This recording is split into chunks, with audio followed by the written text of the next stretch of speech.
दोस्तों, आपको क्या लगता है दुनिया की सबसे बड़ी कंपनी जो लोग चलाते हैं वो दिन का कितना घंटा काम करते होंगे? फॉर एग्जाम्पल, अमेजॉन एक $1 ट्रिलियन की कंपनी है और उसको हेड करता है एक बंदा, जेफ बेजोस। क्या आपको पता है ये बंदा दिन के कितने घंटे काम करता है? वेट, इससे पहले मैं जस्ट आपको एक बात बता देता हूं कि अमेजॉन एक्चुअल में कितनी बड़ी कंपनी है। अमेजॉन का annual sales Qatar, Hungary, Kuwait, Sri Lanka, Croatia, इन सारे कंट्रीज के टोटल जीडीपी से भी ज्यादा है। अमेजॉन प्राइम पर वर्ल्ड वाइड 150 मिलियन यूजर्स है और ये number UK, Australia, New Zealand, Hong Kong इनके टोटल पॉपुलेशन से भी ज्यादा है। अमेजॉन के offices, warehouses, retail stores, data centres 288 million square feet के एरिया में फैले हुए हैं। यही नहीं, अमेजॉन अगर एक सेपरेट कंट्री होता तो वो टॉप 20 कंट्रीज के लिस्ट में आता। दोस्तों, अमेजॉन के अंडर टोटल 123 कंपनीज काम करती है। इतना बड़ा एम्पायर है अमेजॉन। तो दोस्तों, आपको क्या लगता है इतने बड़े एम्पायर को चलाने में कितने एफर्ट्स लगते होंगे? और जेफ बेजोस जो कि अमेजॉन को रन करते हैं वो कितना टाइम काम करते होंगे? Only 8 hours per day, and it's only because work ethics followed by Jeff Bezos. और आज की इस वीडियो में मैं ऐसे ही कुछ वर्क एथिक्स आपके साथ शेयर करने वाला हूं जो जेफ बेजोस खुद फॉलो करते हैं, और जो भी कोई इसे फॉलो करेगा वो इस लेवल की ग्रेटनेस को अचीव कर सकता है। लोग सोचते हैं कि जितना बड़ा एम्पायर उतना ज्यादा काम, और उसके हिसाब से जेफ बेजोस दिन के 15 से 16 घंटा काम करते होंगे। पर दोस्तों, जेफ बेजोस का दिन एक नॉर्मल रूटीन के साथ शुरू होता है और वो प्रेफर करते हैं कि जो भी इंपॉर्टेंट काम है वो लंच से पहले खत्म हो जाए। तो अब सवाल ये आता है कि जेफ बेजोस ऐसा क्यों करते हैं? बिकॉज वो जानते हैं कि ब्रेन का जो कैपेसिटी होता है वो मॉर्निंग टाइम पे सबसे ज्यादा होता है और लंच के बाद हमारे अंदर एक आलस पैदा हो जाता है। इसके चलते जो काम करने में मॉर्निंग में हमें 1 घंटा लगता था, वही काम करने में लंच के बाद हमें 2 से 2.5 घंटा लगेगा। और इतना बड़ा एम्पायर रन करने के लिए इस तरह की इनएफिशिएंसी जेफ बेजोस अफोर्ड नहीं कर सकते। इसलिए वो प्लान करते हैं कि लंच से पहले उनका सारा इंपॉर्टेंट काम खत्म हो जाए। और इसी तरह आपको भी ये एंश्योर कर लेना चाहिए कि आपका जो भी डेली का इंपॉर्टेंट काम है वो लंच से पहले खत्म हो जाए। Because if you procrastinate for your work post lunch, it will be procrastinated forever. So अपने इंपॉर्टेंट कामों को प्रायोरिटाइज करो लंच से पहले, ना कि लंच के बाद में। जेफ बेजोस कहते हैं कि किसी भी लीडर का सबसे इंपॉर्टेंट काम होता है डिसीजन लेना। तो इसके पीछे क्या लॉजिक है? इसके पीछे का लॉजिक है हमारा माइंडसेट।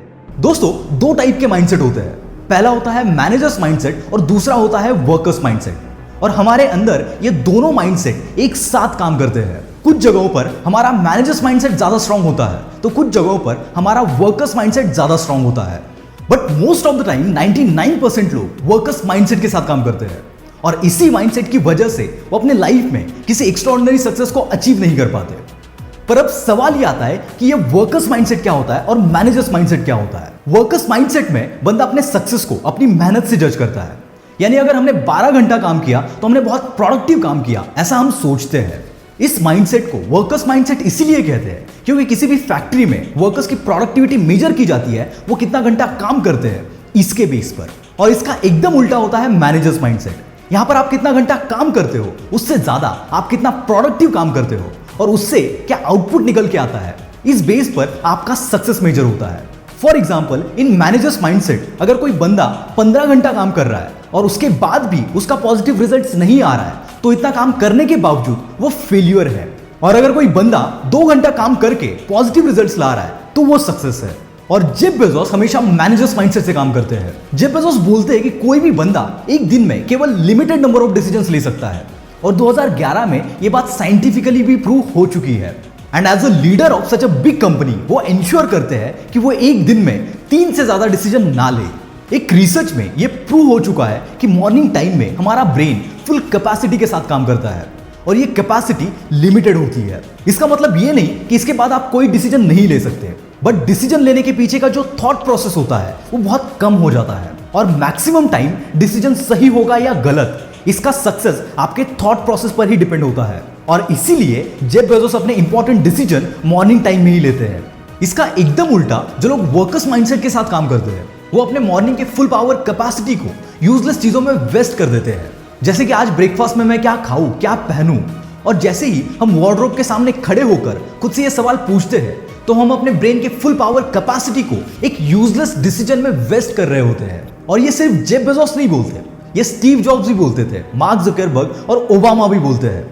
तभी वो हर दिन एक जैसे ही कपड़े पहनते हैं। And you know what, Jeff Bezos शाम के 5 बजे के बाद काम नहीं करते एक्सेप्ट फॉर इमरजेंसीज। हाँ, जब अमेजॉन छोटा ऑर्गेनाइजेशन था तब वो बहुत ज्यादा काम करते थे, पर जैसे जैसे ऑर्गेनाइजेशन बड़ा होता जाता है लोगों को लगता है कि ज्यादा काम करना चाहिए। पर अमेजॉन जैसे जैसे बड़ा होता गया जेफ बेजोस ने अपना काम कम कर दिया, बिकॉज वो जानते हैं कि हमारे ब्रेन के पास लिमिटेड कैपेसिटी है, हमारे ब्रेन के पास पोटेंशियल है, पर इसका मतलब ये नहीं कि उसको एक ही दिन में यूज कर लो। अगर तुम्हारी कार 1 लाख किलोमीटर तक भाग सकती है तो इसका मतलब ये नहीं कि एक ही बार में आप कार को इतना भगा लो। जिस तरह कार में आपको पेट्रोल भरना पड़ता है, एक टाइम के बाद इंजन को ठंडा करना पड़ता है, उसी तरह ब्रेन को भी रिचार्ज करना पड़ता है, और वो रिचार्ज सिर्फ और सिर्फ रेस्ट से ही होता है। और लास्ट बात, क्या आपको पता है जेफ बेजोस घर पर आने के बाद खुद बर्तन भी धोते हैं, बिकॉज वो मानते हैं कि उसी बहाने उन्हें अपने आइडियाज पर टाइम स्पेंड करने का मौका मिलता है। और एक सीईओ के लिए आइडिया से ज्यादा वैल्यूएबल कुछ भी नहीं, because one idea can change his life. दोस्तों, आपको ये वीडियो कैसा लगा कमेंट में जरूर बताना, और आगे आप किस टॉपिक पर वीडियो देखना चाहते हो वो भी जरूर मेंशन करना। This is Mangesh from the will power star. See you soon, bye bye.